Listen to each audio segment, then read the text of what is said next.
বহু বছরের অমীমাংসিত সীমান্ত সন্ত্রাসবাদ এবং জম্মু ও কাশ্মীরের নিয়ন্ত্রণকে কেন্দ্র করে ভারত পাকিস্তানের কূটনৈতিক সম্পর্কে নতুন করে চির ধরেছে।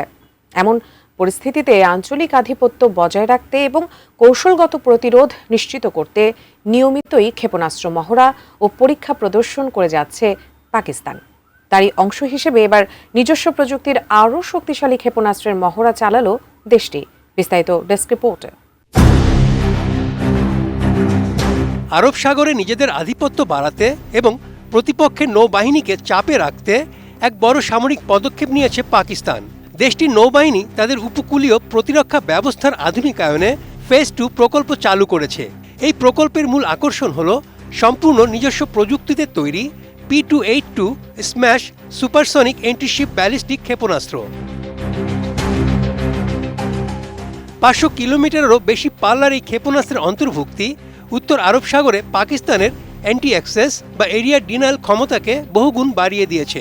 এর ফলে ওই অঞ্চলে ভারতের বিমানবাহী রণতরী বা ক্যারিয়ার স্ট্রাইক গ্রুপের একছত্র আধিপত্য বড় ধরনের চ্যালেঞ্জের মুখে পড়তে যাচ্ছে। প্রতিরক্ষা বিশেষজ্ঞদের মতে বিশাল এবং ব্যয়বহুল নৌবহর তৈরি না করেও কিভাবে শক্তিশালী প্রতিপক্ষকে সাগরে পরাস্ত করা যায়, পাকিস্তান এখন সেই কৌশল নিয়ে এগোচ্ছে।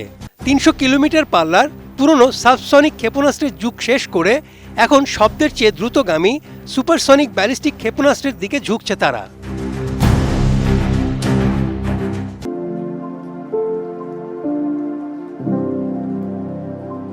ক্ষেপণাস্ত্রটি উৎক্ষেপণের পর শব্দের চেয়ে 2.5 গুণ বেশি গতিতে শত্রুর যুদ্ধজাহাজে আঘাত হানতে সক্ষম।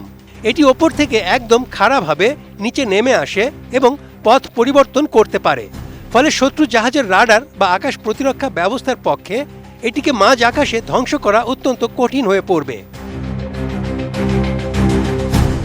করাচির মেরিটাইম টেকনোলজিস কমপ্লেক্সের তৈরি এই অ্যান্টিশিপ ব্যালিস্টিক ক্ষেপণাস্ত্রটি মূলত উপকূলীয় মোবাইল লঞ্চার এবং যুদ্ধজাহাজ উভয় প্ল্যাটফর্ম থেকেই উৎক্ষেপণযোগ্য। প্রায় 9 মিটার দীর্ঘ এই ক্ষেপণাস্ত্রটিতে রয়েছে প্রায় 384 কেজি ওজনের উচ্চ বিস্ফোরক ওয়ারহেড, যা নিখুঁতভাবে শত্রুর নৌযান ও উপকূলীয় লক্ষ্যবস্তু ধ্বংস করতে পারে।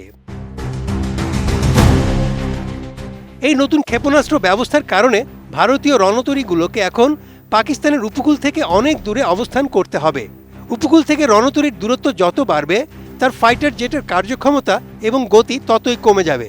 ফলে যে কোনো যুদ্ধকালীন পরিস্থিতিতে এটি ভারতের জন্য একটি বড় চিন্তার কারণ হয়ে দাঁড়াবে।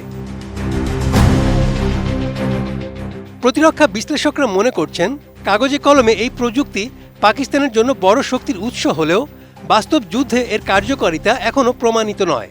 এছাড়া ভারতের বারাক 8-এর মতো আধুনিক প্রতিরক্ষা ব্যবস্থা এই ক্ষেপণাস্ত্রকে কতটা রুখে দিতে পারে তাও দেখার বিষয়। তবে প্রযুক্তিগত বিতর্ক যাই থাক, আরব সাগরে পাকিস্তানের এই নতুন মিসাইল শিল্ড বা ক্ষেপণাস্ত্রের প্রাচীর যে দক্ষিণ এশিয়ার নৌ রাজনীতিতে এক নতুন উত্তাপের জন্ম দিয়েছে তা নিয়ে কোনো সন্দেহ নেই। Desk report, ATN news.